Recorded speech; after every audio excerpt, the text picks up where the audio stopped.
Bonsoir à tous. Soir d'info, seconde partie qui reçoit, comme l'a si bien dit, Cheikh Ahmed Tidiane Diop, Monsieur le ministre Serigne Mbacké Ndiaye. Bonsoir.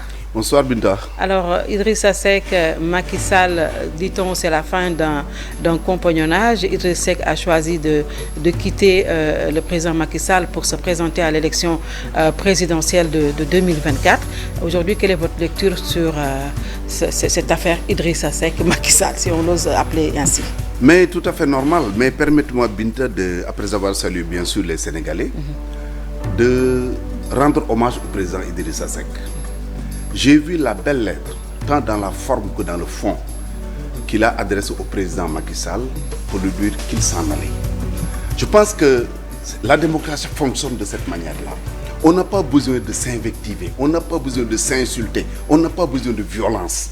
Il a été élégant dans cette lettre. Et c'est ça que moi j'attends d'un grand homme. Ça me rappelle quand le président Senghor, parlant du président Abdoulaye Wade, parlant du président Abdoulaye, justement, le président Senghor l'appelait Laye Ndiombor. Et c'était amusant. Le président Wade, en parlant du président Abdou Diouf, disait Monsieur Forage, Madame Moulin. C'était amusant. Donc on n'a pas besoin dans un pays. Parce qu'en vérité, c'est quoi la politique? C'est ça, c'est quoi une opposition politique? Binta, moi je dis que je veux construire le pays de cette manière. Vous me dites non, pour moi, ce n'est pas la meilleure façon. Voilà la meilleure façon de construire le pays. Tout ça dans l'intérêt du Sénégal. Si nous le considérons comme tel, je pense véritablement nous devons ramener vraiment le tout à la raison. Mener de la politique avec élégance. Et puis le moment venu, le peuple sénégalais choisira. Donc le président Idrissa Seck a choisi sa voie. Moi, j'aurais préféré, j'aurais voulu, j'aurais souhaité qu'il puisse continuer ce compagnonnage avec le président Macky Sall. Il a choisi d'être candidat à la prochaine élection présidentielle. Le président Macky Sall ou d'autres, en tout cas dans le camp de la majorité, seront des candidats. Et puis les Sénégalais auront la lecture de les départager. À mon niveau, à mon avis, il n'y a aucune difficulté à ce niveau-là. C'est ça qui aurait dû se faire. Ça s'est passé de cette manière. Mais derrière cette élégance dont vous faites état tout à l'heure, beaucoup pensent qu'il y a un deal inavoué, que les deux hommes n'ont pas dit au Sénégal. Vous savez, les Sénégalais sont trop intelligents. Trop. Pas très, je dis trop. Parce qu'on va au-delà de ce qu'on pouvait imaginer. C'est quoi le deal? Tous les deux cherchent le pouvoir. Si Idrissa Seck gagne, il est président de la République. Si Macky Sall, le candidat, gagne, il continue à être président de la République. Je me demande où se situe le deal à ce niveau-là. J'estime tout simplement que très certainement le président Idrissa Seck est allé occuper cette place qu'il n'aurait jamais quittée. Parce que, rappelons-nous, après la dernière élection présidentielle de 2019, Idrissa est arrivé en deuxième position et Ousmane Sonko est arrivé en troisième position. Quand Idrissa a quitté l'opposition pour aller rejoindre le pouvoir, il avait ouvert un boulevard à Ousmane Sonko qui est devenu de fait le chef de l'opposition. Donc je dis qu'il a occupé aujourd'hui cette position qu'il n'aurait jamais dû quitter. Maintenant, si parce qu'on est élégant, si parce qu'on est démocrate, si parce qu'on est courtois, on pense qu'il y a un complot, mais j'applaudis à ce complot-là. L'essentiel est que nous avons la latitude aujourd'hui d'aller à des élections transparentes, et les Sénégalais choisiront qui sera président de la République à partir de 2024. Et quand vous dites que si le président gagne, est-ce que vous êtes convaincu que le président Macky Sall sera candidat en 2024? C'est ma conviction la plus forte. Pourquoi? Tous les actes qui sont posés, prouvent qu'il va être candidat.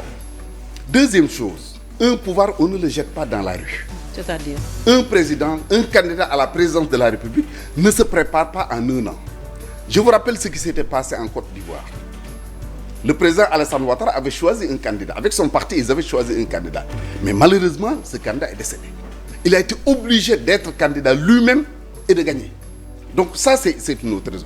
L'autre raison, je le rappelle souvent, Bida, quand le président Macky Sall, à l'époque opposant, en 2008, quittait le président Abdoulaye Wade, il y a des Sénégalais comme lui qui s'étaient sacrifiés pour aller l'accompagner. Je peux citer quelqu'un comme le frère Mbaye Ndiaye, je peux citer Moustapha Cissé Lo, je peux citer Abdou Mbow, je peux citer Ali Badara Cissé, paix à son âme. Donc il y a des Sénégalais qui s'étaient sacrifiés pour aller le soutenir. Par la grâce de Dieu, il est devenu président de la République en 2012. En 2019, il a été également candidat. D'autres Sénégalais, en plus de cela, se sont également sacrifiés pour l'accompagner. Il a gagné en 2019. Donc en 2024, même si lui ne voulait pas ou ne veut pas être candidat, si ceux qui l'accompagnaient l'invite à venir les accompagner, moralement, je pense qu'il est tenu de les accompagner. Donc pour toutes ces raisons-là, moi j'estime qu'il va être candidat à l'élection présidentielle. Ce sont des raisons quand même qui tiennent la route, parce que quand la dernière en date, c'est sur RFM, il diffère encore sa réponse par rapport à cette problématique de la troisième candidature. Aujourd'hui, vous dites que tous les actes ou tous les signaux font croire qu'il sera candidat. Pourquoi le président ne prendrait pas son courage à deux mains pour dire aux Sénégalais, voilà, je suis candidat, un point. Mais c'est pas une question de courage. Oui. Pourquoi on veut l'obliger à dire je suis candidat ou je ne suis pas candidat? Est-ce qu'il y a une loi qui oblige le président à dire je suis candidat ou je ne suis pas candidat? Il a été élu pour un mandat de 5 ans. Il est à la 4e année. Il lui reste 1 an. Je pense que le moment venu, il dira au Sénégal, oui, je suis candidat ou je ne suis pas candidat. Mais c'est la question, moi, que je me pose. Pourquoi absolument les Sénégalais, il faut qu'ils se prononcent? Et d'ailleurs... Et c'est quand le moment venu? Et d'ailleurs, le moment venu, c'est au moment du dépôt des candidats. Pour moi, c'est ça le moment venu. Oui. Et ce qui m'étonne le plus, c'est que tout ce qui s'agite autour de cette question-là ne sont même pas des candidats à l'élection présidentielle. Parce que ceux qu'on pense qu'ils seraient candidats, c'était déjà prononcé. Prenons le cas de Barthélémy Dias, qui n'est pas du pouvoir. C'est lui qui disait que Macky Sall, constitutionnellement, peut être candidat. Ousmane Sonko avait dit que, constitutionnellement, Macky Sall avait le droit d'être candidat. Maintenant, on lui oppose sa parole, on lui oppose la question morale. Mais moi, je viens de parler de la question morale. La parole donnée, c'est vrai, doit être respectée. Mais cette parole donnée, quelle qu'elle soit, tient compte d'un certain nombre de paramètres qui peuvent évoluer dans un sens ou dans un autre. C'est comme quand on avait accusé le président Wade en disant « Ma waxoon waxeet ». Alors que je vous l'ai dit, il n'a jamais dit ça. Il a dit « Je ne l'ai pas dit ». Je n'ai pas dit ça. Et si on vous dit oui, il a dit, si les gens ainsi disent, il faut dire comme lolo là, man mako waxone waxet. Mais lui, il était convaincu qu'il l'a jamais dit. Donc encore une fois, laissons les choses évoluer. Les choses évoluent. Est-ce que cela veut dire que au-delà de la morale, que c'est le Conseil constitutionnel qui devra donner? Mais absolument. Et les gens veulent oublier, semblent oublier que avant l'adoption de cette constitution-là par le peuple sénégalais, le professeur Babacar Gueye avait fait une sortie. Personne ne l'avait écouté à l'époque. Il avait dit, faites attention, d'après cette constitution-là, le président Macky Sall peut être candidat en 2024. On ne l'avait pas écouté. Aujourd'hui, les éminents juristes ne s'entendent pas sur cette question. Alors vous voulez que ceux qui ne sont pas des juristes tranchent cette question-là? Mais il y a une institution chargée de régler cette question-là. Binta, je suis très à l'aise dans ce débat parce que vous étiez là en 2012. Quand on me disait Wade n'avait pas le droit d'être candidat, je disais laissons au Conseil constitutionnel le soin de décider s'il doit être candidat ou s'il ne doit pas être candidat. Je rappelle également qu'à l'époque, le président Macky Sall disait Wade n'a pas le droit. Mais si le Conseil décide qu'il va être candidat, moi je vais battre campagne.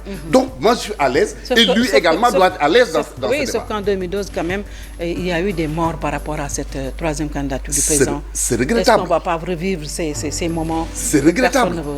Et ceux qui sont responsables de ces morts-là, il faut qu'ils l'assument. C'est ceux qui demandaient aux gens de sortir dans la rue et de manifester. C'est eux qui sont responsables, sachant que la démocratie, c'est pas la violence. Macky Sall fait partie de ses responsables parce qu'autant il était de l'opposition, Macky Sall. Vous dites? Il fait partie de ces responsables. Mais absolument. Parce qu'il était dans la rue. Mais absolument, tous ceux qui étaient dans la rue sont responsables de cette situation. Sachant que c'est le Conseil qui doit décider. Vous voulez prendre des décisions. Vous savez, Binta, le problème que nous avons dans ce pays. Je veux jouer mon rôle de politique, jouer en même temps le rôle de journaliste, jouer le rôle de préfet, jouer le rôle de juriste, ce n'est pas possible. Il faut que chacun joue son rôle et s'arrête à son rôle-là. Et vous voyez qu'il y a beaucoup de gens qui vous disent, oui, moi je ne suis pas politique, je suis de la société civile, je suis de ceci ou de cela. Mais en fait, c'est eux qui activent le feu. Et j'ai l'impression que beaucoup de ces gens-là ne se retrouvent que dans la confusion. Bien sûr, je les comprends aussi, c'est la confusion qui les nourrit. Parce que s'il n'y a pas de conflit, beaucoup de gens qui s'agitent dans la société civile n'auront pas de source de financement. C'est quand il y a des conflits qu'ils interviennent, justement pour avoir de l'argent. Mais au nom de cet argent-là, n'est pas le principal responsable. Est-ce que pour éviter à notre pays de sombrer dans la violence, le président Macky Sall quand même ne devrait pas libérer les Sénégalais par rapport à cette... dire non, je ne serai pas candidat. Parce que tout le monde dit que si jamais le président se déclare sa candidature, ce sera le chaos dans ce pays. Alors, au moment où certains disent qu'il ne doit pas être candidat, d'autres disent qu'il doit être candidat. Donc Donc c'est pas parce que... Vous savez, il faut qu'on arrête cette politique du bord de l'abîme. C'est-à-dire pousser les gens à dire oui, si vous êtes candidat, il y aura la violence. Si vous êtes candidat, il y aura des morts. Pourquoi? Ayons confiance au peuple sénégalais. En 2012, beaucoup avaient dit que Wade ne devait pas être candidat. Le Conseil a décidé et a dit que oui, Wade a droit à une autre candidature. Mais les Sénégalais ont décidé. Et il a été battu. Il a été battu.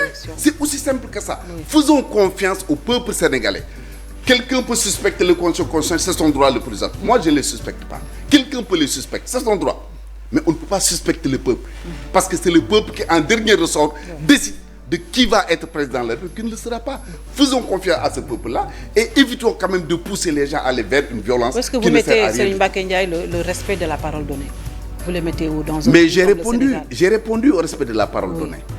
Binta, je ne parle pas de religion.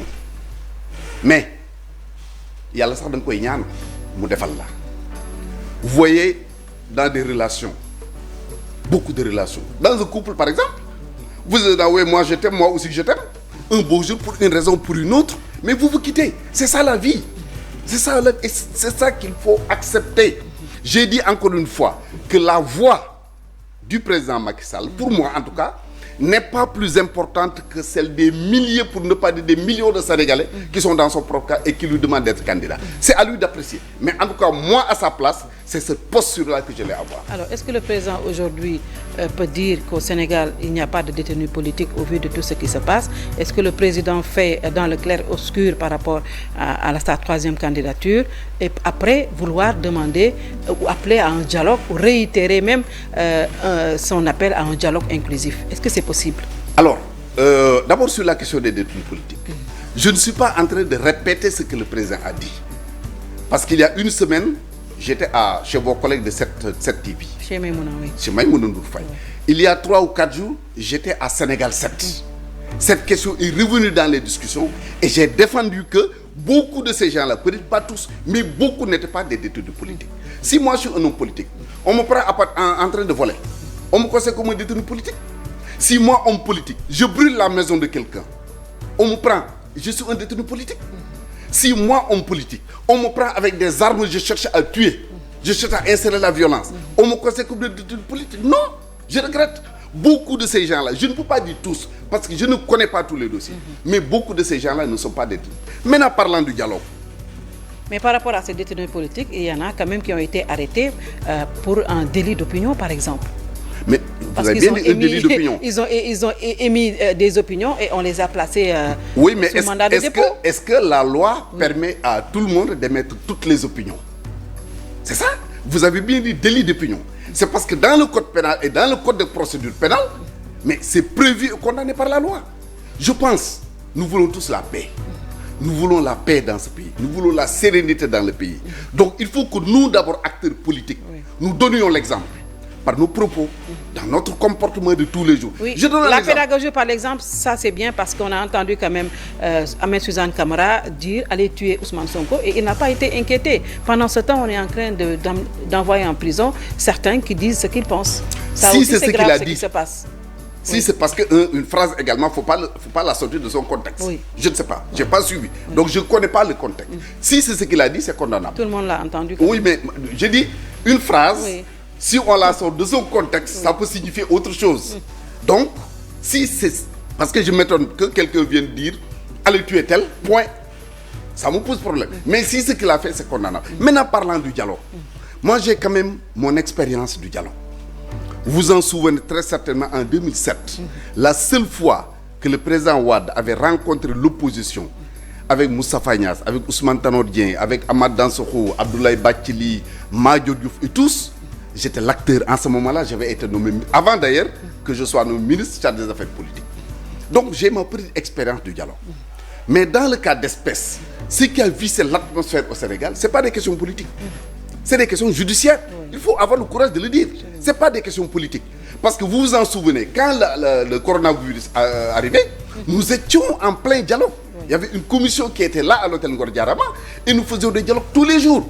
Nous étions avancés sur pas mal de questions. Donc aujourd'hui, si on me dit qu'il faut dialoguer, d'ailleurs la dernière fois j'en ai parlé sur une autre télévision, quand je disais que l'imam Dramé dans une discussion, on a semblé dire qu'il était venu me voir spécialement pour me dire il faut que Macky rencontre Ousmane Sonko. Or, ce n'était pas ça. Je raconte parce que Imam Dramé, je ne le cache pas, lui non plus, nous discutons tous les jours dans l'intérêt du Sénégal. Lui-même a dit à la télévision qu'il a été reçu par le président de la République, j'étais là présent au cours de cette audience-là. Donc, dans l'intérêt du Sénégal, je pense que les gens doivent pouvoir échanger. Alors, donc, si on nous parle aujourd'hui de dialogue, moi je dis sur quoi on va discuter. S'il faut discuter des questions judiciaires, je ne pense pas que ce soit opportun. Pourquoi? Est-ce que des questions judiciaires, on peut dessaisir la justice pour aller en discuter au plan politique? Je ne le pense pas. Oui, ça se fait souvent. Moi, je pense que ce qu'il y a lieu de faire, c'est de laisser, si c'est des questions judiciaires, laisser la justice faire son travail. Maintenant, sur les questions politiques, on parle de fichier électoral. Ce fichier a été audité 2 fois sur la demande de l'opposition.